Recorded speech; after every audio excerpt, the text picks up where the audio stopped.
You're with Julian on the Brownlow and a review of the latest album by Danish legends, for me, Iceage, who I featured every single one of their albums on my radio show, and one of my favourite rock bands of the last 15 years.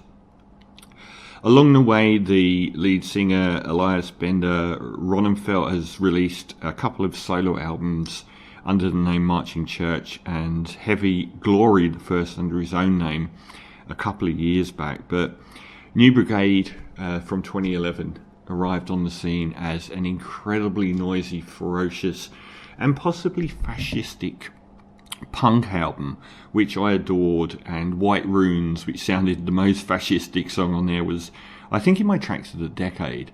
It was a fantastic album, and they flirted with the same kind of fascist imagery as this, the punk people did back in the 70s, which they now say was a mistake, born of youth, but it did give them a little bit of an edge of danger. And those first three albums, New Brigade or Nothing in 2013 and Ploughing into the Field of Love in 2014, were fantastic, very noisy, uncompromising releases where melodies were definitely there, but underneath a ton of molten guitars and thrashing drums.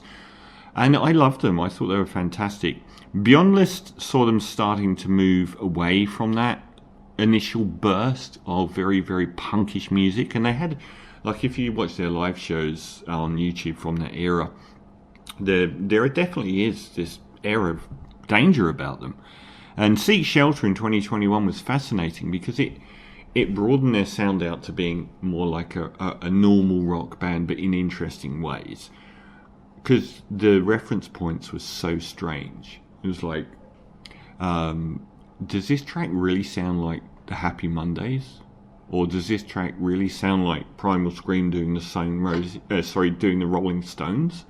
And it did, and it worked beautifully.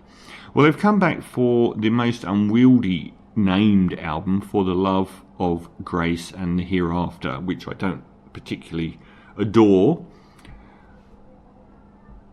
But I don't know that this is my favourite album by them, but I think it might be I'm just looking up the track list again. For the Love of Grace and the Hereafter, because I don't have the track list down.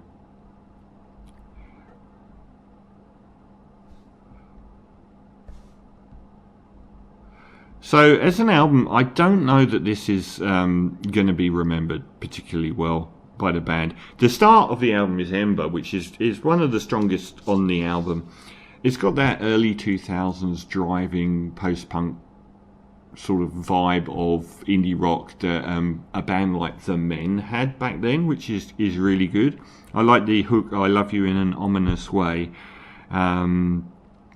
And it's almost like this loose-slung soporific version of The Clash, which appears a few times. The lyrics for that song are quite full-on.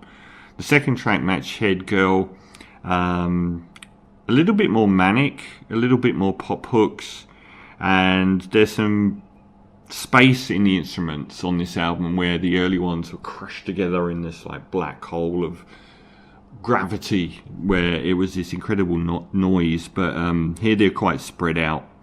Cowbells. The third track of the week has got a kind of rockabilly vibe to it. If you think like rockabilly is the Clash's Brand New Cadillac, kind of in that. Life is for the Weak, I liked that line. And some recorders on the end, which was nice as well. Also a bit Summertime Blues from Eddie Cochran. No Fear, definitely post-80s new wave pop rock. The vocals on this album are too high in the mix. This is a constant thing that I moan about. It makes me think of, when this whole album makes me think of the Strokes' later albums, where they said that one of them was each one making their own part and then emailing the part. It doesn't really sound like they're in the studio together as much, but the vocals sit on top too much for me on a lot of the album. The melody on Salve for Every Story is a bit more like Iceage, but it's a bit softer. Bit goofy, perhaps at times. The frantic verses are a bit goofy. And it's a little bit wilder, which is needed. But a lot of the album, so I'm on to Mother of Pearl, track 6. A lot of the album is just a remind, makes me think that people from the movies Reality Bites or Breakfast Club would be dancing to them at some point in the movie. It's got that sort of My Sharona sort of vibe to it. And like, it doesn't really mean anything. Like, there's not much consequence to what's going on. The riff on Tender Blades is good, but it feels like they're operating at 70%. It just doesn't. It's the first time I would have said that about them, and they're not as virulent or vital. It sounds like it was a bit more planned and pieced together.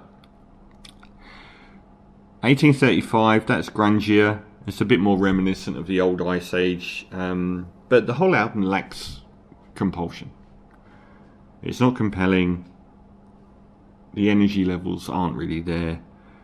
Same on Star. It's an album that doesn't play to the band's strengths, to be honest. The last two tracks, Lifetime and Holy Water, are a bit better actually. They're like it's Lifetime is so much more upright. It's got a little bit more kick and a little bit more of a higher tempo, which the album needed. I wish they'd done the rest of the album. And the sound balance is better as well. Like, the vocals are in the mix with the music rather than just sitting way on top of them. And the country walk vibe of the final track, Holy Water, has got a decent vocal. I wish he was...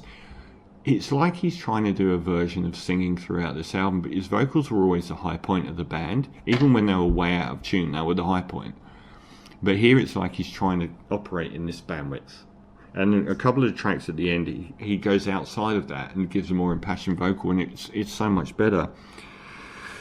So, overall, despite a 1-2 finish, it's the least essential Iceage album, and after the last one saw them branching out in such interesting ways where they still kept the essence of the band, here it feels like they've lost that essence, and maybe he's moving on to Cameron Winter it up as a solo artist, I don't know, but the least interesting Iceage album, for me, a 6 out of 10.